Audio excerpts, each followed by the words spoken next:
안녕하세요. 광합성에서 두 번째 탐구 시간 빛의 세기와 광합성입니다.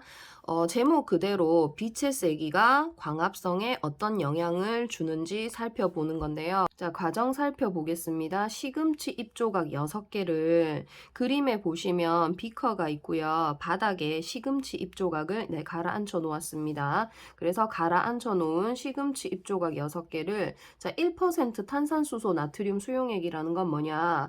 자, 수용액은 물에다가 탄산수소 나트륨을 탔다라는 겁니다. 그런데 이제 물에 왜 탄산수소 나트륨을 넣어주게 되냐 하면 이 탄산수소 나트륨에서 탄산이라는 말 보이죠? 자, 탄산수소 나트륨이 지금 시금치가 이제 식물이잖아요. 그래서 시금치가 광합성을 하게 되는데 광합성에 필요한 이산화탄소를 공급하기 위해서 넣어주는 겁니다.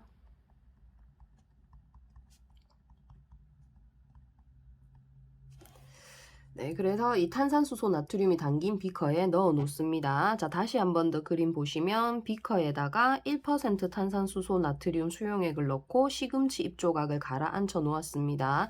자, 그리고 이 비커 주변에다가 전등 3개를 설치합니다. 자, 전등 3개를 설치해서 요게 지금 전등입니다. 전등이 켜진 개수를 한 개씩 늘려가면서 처음에는 뭐 전등을 하나 켜고 그 다음에 전등 2개, 전등 3개 이렇게 전등이 켜진 개수를 늘려간다. 근데 이제 전등이 켜지는 개수를 늘려가게 되면은 전등이 켜지면 켜질수록 빛의 세기가 증가하는 거겠죠.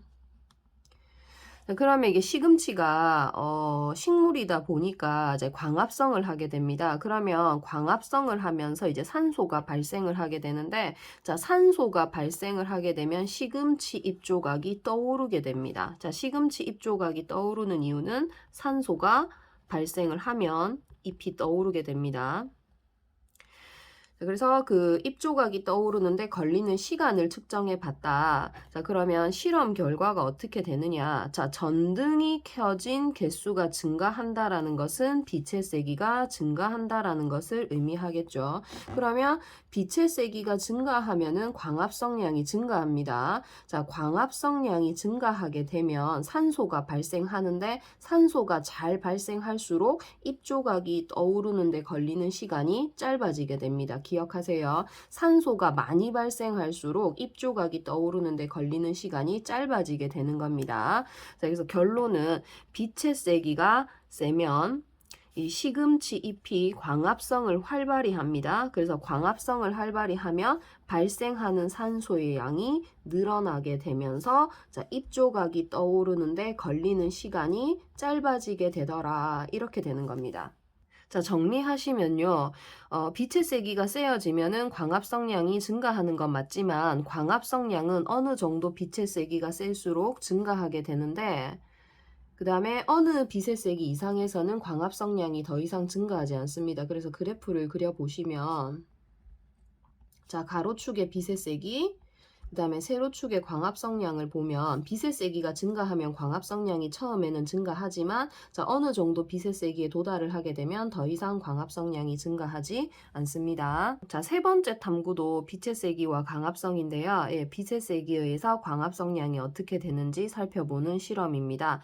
자, 과정입니다. 1% 탄산수소 나트륨 수용액이 담긴 표본병에 검정말을 넣는다. 그림 보시면요. 자, 1% 탄산수소 나트륨 수용액인데, 자, 1% 탄산수소 나트륨은 이산화탄소를 공급하기 위해서 넣어주는 겁니다.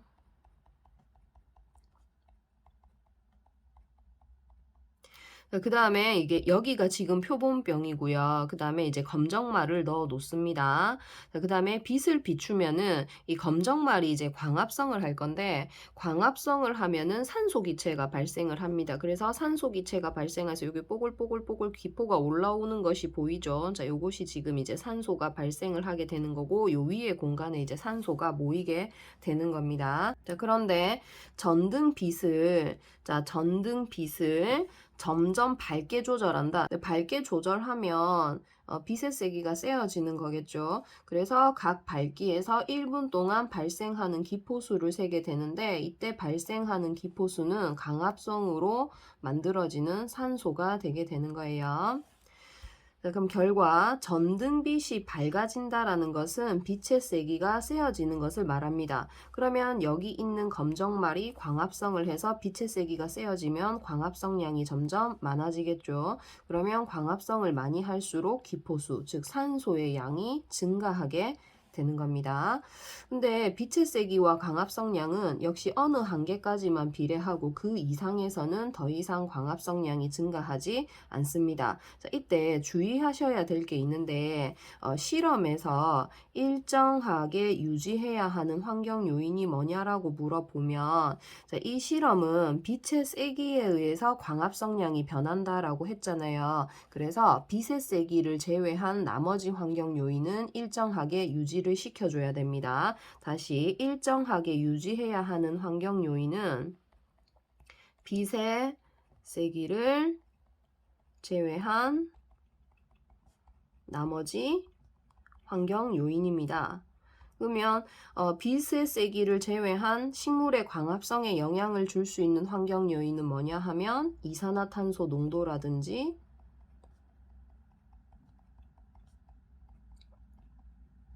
온도가 있겠죠. 그래서 빛에 의한 광합성량을 살펴볼 거기 때문에 이 실험에서 일정하게 유지해야 하는 환경 요인은 빛의 세기를 제외한 나머지 요인인 이산화탄소 농도와 온도는 일정하게 유지를 해주시고 빛의 세기는 변화시켜줘야 된다라는 겁니다. 자, 오늘 여기까지 하겠습니다. 수고하셨습니다.